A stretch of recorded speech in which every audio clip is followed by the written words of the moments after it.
அன்பு மாணவர்களுக்கு வணக்கம். நாம் இன்றைக்கு பார்க்க போகிற துணைப்பாட பகுதி செவ்வி நர்த்தகி நடராஜர் அவர்களை பற்றி நம்ம பார்க்க போகிறோம்.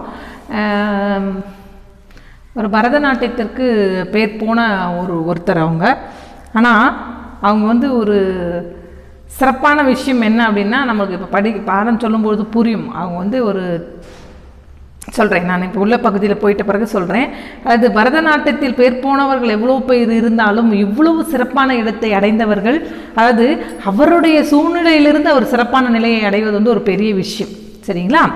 பாருங்க, முத்தமிழ் வளர்த்த மதுரையில் பிறந்த தம் நாட்டிய திறமையினால் உலகம் முழுவதையும் எண்ணற்ற ரசிகர்களை பெற்றவர். தன்னம்பிக்கை, உழைப்பு, விடாமுயற்சி கொண்டு நாட்டிய கலையில் தனக்கென தனியிடத்தை பெற்றவர்.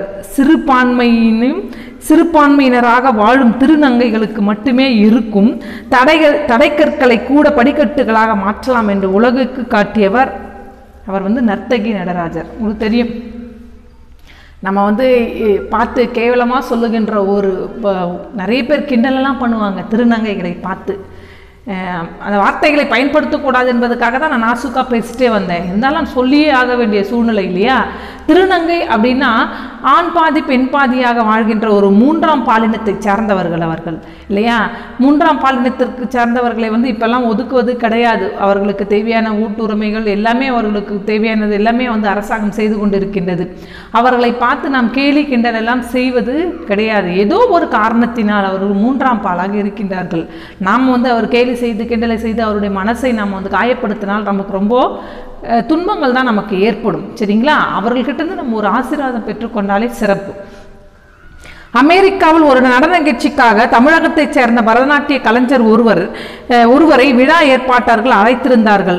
இறங்கியவரை பார்த்து அதிர்ந்த அவர்கள் 2 வாரங்களாக நடைபெற இருந்த நிகழ்ச்சியை ஒரே நாள் நிகழ்ச்சியாக மாற்றினர். காரணம் அறிந்த அந்த கலைஞர் மனக்கலக்கத்துடன் முதல் நாள் நிகழ்வில் கலந்து கொண்டார். மேடைக்கு சென்றார், நடனத்தை தொடங்கினார். அவருடைய கால் சலங்கை சப்தம் மேடையை நிறைக்க அரங்கம் அமைதியானது. அதாவது அமெரிக்காவில் நடக்கின்ற ஒரு நடன நிகழ்ச்சிக்கு நர்த்தகி நடராஜர் அவர்கள் செல்லும்போது அவர் போய் அங்கே இறங்கிய உடனே இவரை பார்த்தவுடன் எல்லாரும் ஐயோ, ஒரு திருநங்கை போய் நடனம் ஆடுகின்றார்களே, இவருடைய நடனத்தை பார்க்க நாம் 2 வாரங்கள் நடக்க வேண்டிய இந்த கலை நிகழ்ச்சியை ஒரே நாள் முடிப்பதற்கு அங்கே இருக்கின்ற அந்த நடன சபை கலைஞர்கள் எல்லாம் ஏற்படுது. அதை கேட்டு இவங்க ரொம்ப வருத்தப்படுறாங்க. அந்த வருத்தத்தோடுவே மேடையில் ஏறி நடனத்தை சிறப்பாக நடனம் ஆடி காட்டுறாங்க. அவருடைய சலங்கையினுடைய சப்தத்தை கேட்டு அங்கே இருக்கின்ற அந்த இதுவே கூட்டமே என்ன இருக்குது, அரங்கமே அமைதியாக இருக்கின்றது. கண்களில் நவரசம், கால்களில் துடிப்பு, உயிரோட்டமான உடல் மொழி என இதுவரையிலும் கண்டிராத ஒரு புதுமையை உலகுக்கு பார்வையாளர்களை அவருடைய நடனம் விரல் பிடித்து அழைத்து சென்றது. அரங்கத்திலிருந்து எழுந்த கரவொலியில் அவருடைய கவலைகள் கரைந்தன. ஒரு நாளோடு முடிவதாக இருந்த அவருடைய நடன நிகழ்ச்சி 2 மாதங்கள் நின்றது. அந்த நடனக்கலை கலைஞர் நர்த்தகி நடராஜர். அவரை பார்த்து ஐயோ, ஒரு திருநங்கை நடனம் ஆடுறாங்களே அப்படின்னு பார்த்து வருத்தப்பட்டவர்கள் அனைவருக்கும் அவருடைய நடனம் ஒரு ஊக்கத்தை கொடுப்பதாக இருந்தது. 2 வாரங்கள் நடைபெறுகின்ற ஒரு விஷயம் 2 மாதங்களாக அங்கே நடன நிகழ்ச்சியானது. அப்படி அவருடைய முகத்தில் ஏற்படுகின்ற நவரசங்கள், அவர் உடலில் ஏற்படுகின்ற அசைவு, அவர் காலில் ஏற்படுகின்ற அந்த ஜஜினுடைய தாளங்கள் இல்லையா, அவரைத்தான் நாம் நம்முடைய பள்ளி ஆண்டு மலருக்காக இன்றைய நேர்காணல் செய்ய போகிறோம். அவரை சந்திப்போமா? வணக்கம் நர்த்தகி. அதாவது இது ஒரு உரையாடல் நிகழ்ச்சியாக நம்ம கொடுக்கப்பட்டிருக்கிறது. வணக்கம் நர்த்தகி, உங்களை சந்திப்பதில் பெருமகிழ்ச்சி. உங்கள் இளம் பருவத்தை பற்றி சொல்லுங்கள். நான் மதுரையில் உள்ள அனுபான் அடியை சார்ந்தவள். என் தோழியின் பெயர் சக்தி. நானும் அவளும் ஒன்றாகவே நடனம் பயின்றோம். 5 வயதில் தொடங்கிய எங்கள் நட்பு இன்று வரையிலும் தொடங்குகின்றது. உங்கள் சந்திப்பில் உங்களுடைய இளமை பருவத்தை பற்றி சொல்லுங்கன்னா, அவங்க முதல்ல சொன்னவர் என்னுடைய தோழி பேர் சொல்கிறாங்க பாருங்க, சக்தி. நாங்களும் அவங்களும் சின்ன வயசில் 5 வயதிலிருந்தே நடனம் பயிலுகின்றோம் அப்படின்னு சொல்கிறாங்க. என் முன்னேற்றத்தை தன் முன்னேற்றமாக கருதும் சக்தி இல்லையே நான் எந்த அளவிற்கு வளர்ந்திருக்க முடியாது. எப்பவுமே நாம் வளர்ச்சியை எட்டும்போது நமக்காக உதவியர்களை கண்டிப்பாக நினைக்கணும். அப்போதான் நாம் இன்னும் ஒரு பெரிய வளர்ச்சியை நாம் அடைய முடியும். நீங்கள் யாரிடம் நடனம் கற்றீர்கள் அப்படிங்கிறது, இளமையில் வைஜெயந்தி மாலாவின் நடனத்தால் ஈர்க்கப்பட்டு அவருடைய குருவான தஞ்சை கிட்டப்பாவிடம் பரதம் கற்க வேண்டும் என்ற ஆர்வத்துடன் சென்று அவரிடம் என் ஆசையை தெரிவித்தேன். அவர் திருநங்கையாக இருக்கிறதுல தொடக்கத்தில் அதற்கு இசையவில்லை. ஓராண்டு விடாமுயற்சிக்கு போராடி இறுதியில் அவர்கிட்ட அவங்க நடனம் பயிற்றுக்கொள்ள சேர்ந்து கொள்கின்றார்கள். கிட்டப்பா என்னை தன் மகளாகவே ஏற்று தன் இல்லத்திலேயே தங்க வைத்து பரதம் கற்றுக் கொடுத்தார். அவரே நர்த்தகி என்று எனக்கு பெயர் சூட்டினார். நீங்கள் பெண்மையை உணர்ந்ததால் பரதம் கற்றீர்களா, இல்லை பரதம் கற்றதால் பெண்மையை உணர்ந்தீர்களா அப்படின்னா, இது இரட்டை ஜடை மாதிரி ஒன்றோடு ஒன்று பிணைந்தது. அவங்க சொல்றாங்க, பெண்மையை வெளிப்படுத்துவதற்காக ஊடகமாக பரதம் இருந்தது. என்னுடைய நாட்டு, அதாவது பெண்மையை வெளிப்படுத்துவதற்காக என்னுடைய பரதமானது பயன்பட்டது. பரதத்தில் ஊறி திளைத்த போது பெண்மை புதிதாக பிறந்தது. நான் பரதத்தை ஊறி திளைக்கும் போது என் கூடவே அந்த பெண்மையானது தோன்றிவிட்டது. பரதத்தில் பெண்மையை வெளிப்படுத்தும் நொடி இருக்கிறதே, அது வார்த்தைகளில் சொல்ல முடியாத உணர்வு. நதி இலைகளில் விழுந்த இலை போல, காற்றில் பறக்கும் இறகு போல மனம் அதன் போக்கில் செல்லும்.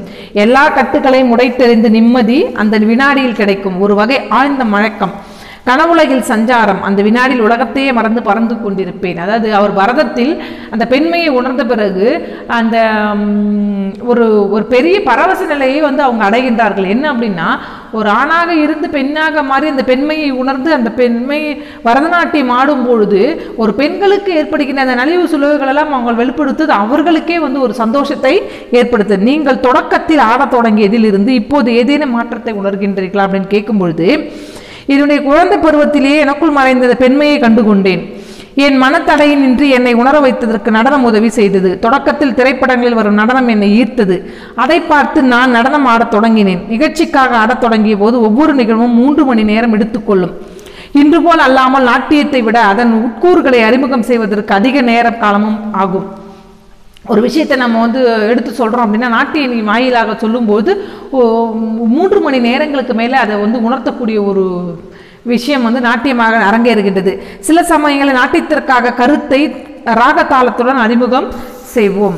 உங்களை போன்ற திருநங்கையை எதிர்கொள்ளும் பிரச்சனைகள் குறித்து விழிப்புணர்வு ஏற்பட வேண்டிய நீங்கள் பரதம் ஆடிக்கொண்டிருக்கின்றீர்கள். அதாவது திருநங்கைகளால் எவ்வளோ பேர் கஷ்டப்பட்டுட்டு இருக்காங்க, ஆனால் நீங்கள் அதையெல்லாம் விட்டு இன்னும் நீங்கள் பரதம் ஆடிட்டு இருக்கீங்க அப்படின்னு கேட்குறாங்க.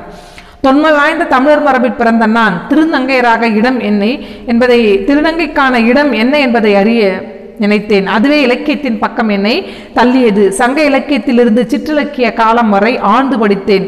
இன்று மட்டுமல்ல, எல்லா காலகட்டத்திலும் திருநங்கையர் இருந்திருக்கின்றனர். தொல்காப்பியத்திலும் அதற்கான சான்று இருக்கின்றது. சிலப்பதிகாரத்தில் 11 வகையான ஆடற்கலைகள் பற்றிய குறிப்புகள் உள்ளன. அதிலும் வேளிர் ஆடல் முக்கியமானது. தமிழச்சி என்பதில் தாளாத பெருமை கொண்ட நான் பரதத்தின் பக்கம் திரும்பினேன். நம் கலையை நாம் ஆடவில்லையால் வேறு யார் ஆடுவது? சங்க இலக்கியத்தில் தொடங்கி தற்போதைய நவீன கவிதை வரையிலும் நடனத்தின் முயல்கின்றேன். இதுவும் ஒரு வகை விழிப்புணர்வு ஆயுதம்தான். அதாவது எந்த காலத்திலும் எல்லா காலகட்டத்திலும் திருநங்கைகள் இருந்திருக்கிறாங்க. அதற்கான படிநிலைகளை உயர்த்தி கொள்வதற்காக சங்க இலக்கியங்கள் தொடர்ந்து இந்த காலம் இருக்கின்ற எல்லா புத்தகங்களையும் அவங்க என்ன பண்ணுறாங்க அப்படின்னா, சிற்றிலக்கியங்கள் வரை படிக்கிறாங்க. படித்து அதிலேயும் பார்த்தீங்க அப்படின்னா எல்லா காலகட்டத்திலும் திருநங்கைகள் வாழ்ந்ததற்கான சான்றுகள் சொல்லப்படுகின்றது. அப்போ தமிழுக்காக நாம் தமிழராக பிறந்து நாம் ஏன் நம்மளுடைய கலையை வளர்க்கக்கூடாது என்பதுதான் அவங்களுடைய கேள்வியாக இருந்து அவங்க ஆழ்மனசுல இருந்து அவங்க பரதம் கற்றுக்கொள்வதற்கு ஒரு சூழல் ஏற்படுகின்றது. சரிங்களா? வெகுஜன மக்களின் நேரடி தொடர்பில் இல்லாத கலை வடிவத்தை நிகழ்த்துகிறோம் என்ற எண்ணம் உங்களை எப்போதாவது வந்ததுண்டா? அதாவது பரதநாட்டியம் பார்க்கணுன்னாவே அங்கே பார்த்தீங்கன்னா ஆட்கள் கம்மியாக தான் இருப்பாங்க. மற்ற டான்சஸ்க்கெல்லாம் பார்த்தீங்கன்னா நிறைய பேர் இருப்பாங்க.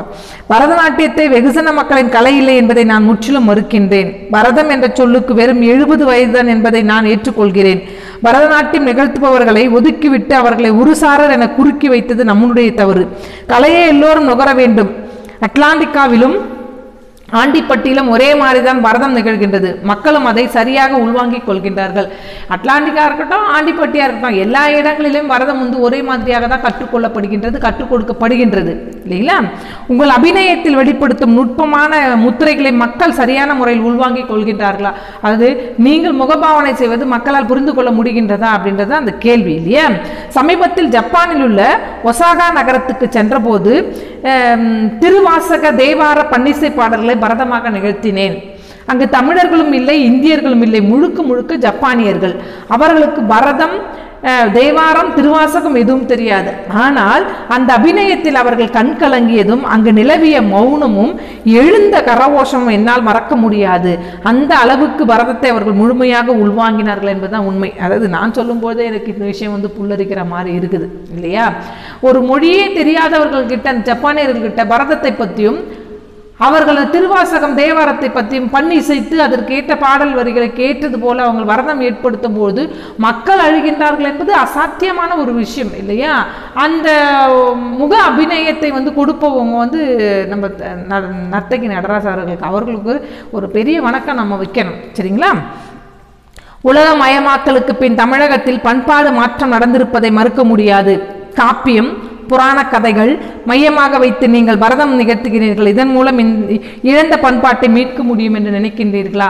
அவங்க பரதத்தின் வாயிலாக சங்க இலக்கியங்களில் சொல்லப்பட்ட விஷயங்கள், புராண கதைகள், காப்பியங்கள் அதையெல்லாம் அவங்க வந்து பரதமாக வந்து வெளிப்படுத்துகிறாங்க. இதனால் நம்மளுடைய இது வந்து மீட்கப்படுமா அப்படின்னு கேட்குறாங்க. நம்ம பண்பாட்டை மீட்கப்படுமா அப்படின்னு கேட்குறாங்க. நமக்கென்ற பெரிய பண்பாடு மரபு இருக்கிறது. வாழ்வாங்கு வாழ்ந்தவர் நம் வேந்தர்கள் நாம் புறக்கணிக்க கூடாது. ஐரோப்பிய பண்பாட்டில் ஊறி திளைத்திருக்கும் நார்வேவில் நிகழ்ச்சி நடத்தும் போது திருக்குறளை மையமாக வைத்தே மாணவர்களை பயிற்சி கொடுத்தேன். அந்த வினாடிக்கு இருந்து திருக்குறளை ஆர்வமாக படித்தனர். அது பற்றி அனைத்து தகவல்களையும் விரல் நுனிக்கு கொண்டு வந்தனர். அடுத்த ஜென்மத்தில் நான் தமிழனாக பிறந்து திருக்குறள் படிக்க வேண்டும் என்ற காந்தியின் ஆசையை வரலாற்றில் இருந்து தோண்டி எடுத்திருந்தனர். கலையின் வழியாக பண்பாட்டு மாற்றங்கள் நிகழ்ந்தே தீரும்.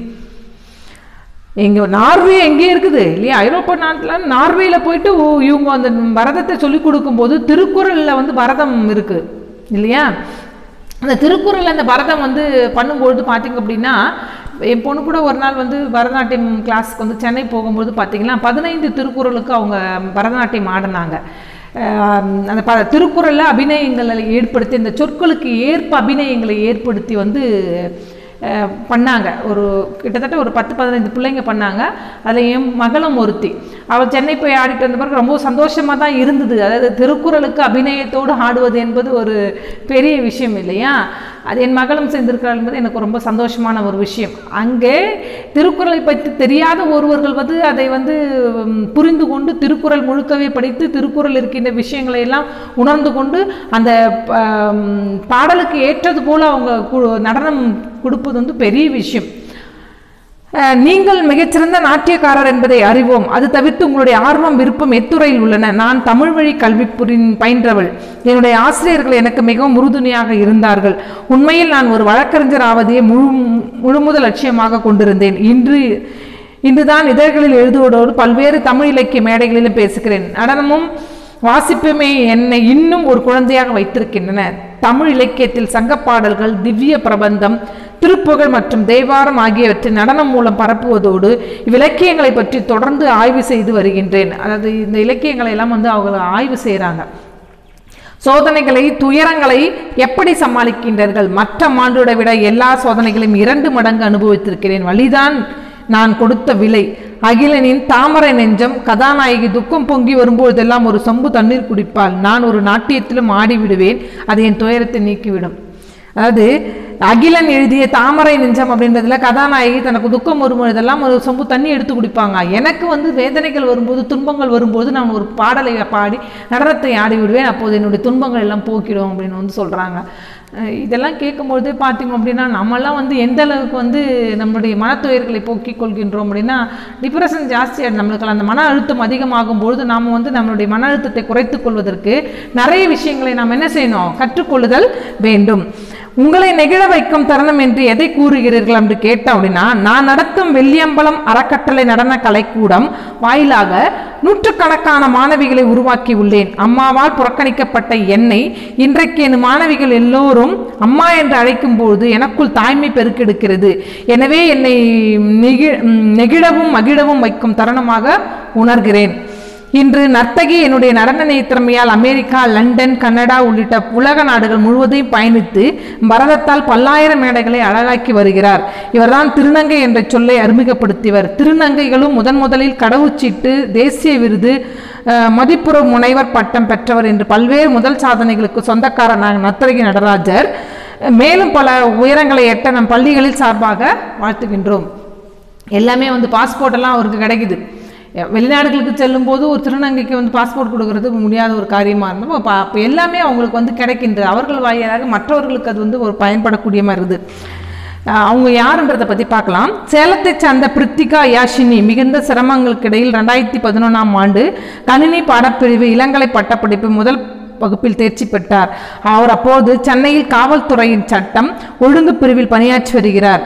தற்போது இந்தியாவின் முதல் திருநங்கை காவல் உதவியாளர் என்ற பெருமை இவரை சாருகின்றது. இப்போ நர்த்தகி நடராஜர் போலவே நிறைய பேர் IPS அதிகாரிகளாக இருக்காங்க. அதே போல் பெரிய போலீஸ் அதிகாரிகளாக, ஆசிரியர்களாக, எவ்வளோ துறைகளில் எல்லாரும் திருநங்கைகள் இருக்கின்றார்கள். மேற்கு வங்கத்தை சார்ந்தவர் திருநங்கையான ஜோய்தா மோல்டன் மாகி. இவர் திருநங்கைகளின் முன்னேற்றத்திற்காக பணியாற்றி வருகிறார். வடக்கு தினாஜ்பூர் மாவட்டம் இஸ்லாம்பூரில் லோக் அதலத் நீதிபதியாக அண்மையில் ஜோய்தா மோண்டல் நியமிக்கப்பட்டார். நீதிபதியாக அவங்க இருந்திருக்கிறாங்க. லோக் அதலத் நீதிபதி பதவிக்கு திருநங்கை ஒருவர் நியமிக்கப்படுவதை நாட்டில் இதுவே முதல் முறையாகும். தமிழ்நாட்டில் கல்வித்துறையில் 3ஆம் பாலின பிரிவு உருவாக்கப்பட்ட பின்பு பள்ளிப்படிப்பை முடிக்கும் முதலாமவர் தாரிகா பானு. இவர் திருவள்ளுவர் மாவட்டத்தில் உள்ள அம்பத்தூரில் காமராஜர் அரசு பெண்கள் மேல்நிலைப் பள்ளியில் அறிவியல் பாடப்பிரிவில் பயின்றார். 2017ஆம் ஆண்டு நடந்த மேல்நிலை பொதுத் தேர்வில் தேர்ச்சி பெற்ற இவர் தற்போது அரசு சித்த மருத்துவக் கல்லூரியில் பயின்று வருகின்றார். இந்த மாதிரி நிறைய திருநங்கைகள் நல்லா படிச்சிருக்காங்க. ஒரு பெரிய பெரிய விஷயங்கள் எல்லாம் செஞ்சிருப்பா. கதாநாயகிகளாக நடிக்கிறாங்க, பாடலாசிரியர்களாக வெளிவந்திருக்கிறாங்க. இது மாதிரி நாட்டிய கலைஞர்களாக அவர்களை பார்த்து நாம் கேலி கிண்டல் எதுவும் செய்யாமல் அவர்களுடைய மனநிலையை புரிந்து கொண்டு அவர்களையும் நாம் ஒரு மனிதர்களாக நினைக்க வேண்டும் என்பதுதான் என்னுடைய வேண்டுகோள். சரிங்களா? நாமும் ஒரு சக மனிதனாக அவர்களை நினைத்து சக மனிதனுக்கு கொடுக்க வேண்டிய மரியாதைகளை நாம் தர வேண்டும். அவர்களுக்குள்ளும் ஒரு உள்ளுணர்வு இருக்கும், அவர்களுக்குள்ளும் ஒரு உந்துதல் இருக்கும் இல்லையா? அதையும் நாம் அவர்களை வைத்து பாராட்டுதல் வேண்டும். சரிங்களா? இன்றைக்கு பாடப்பகுதியில் இது வரைக்கும் முடிஞ்சது. அடுத்த பாடப்பகுதியில் மீண்டும் சந்திப்போம். நன்றி.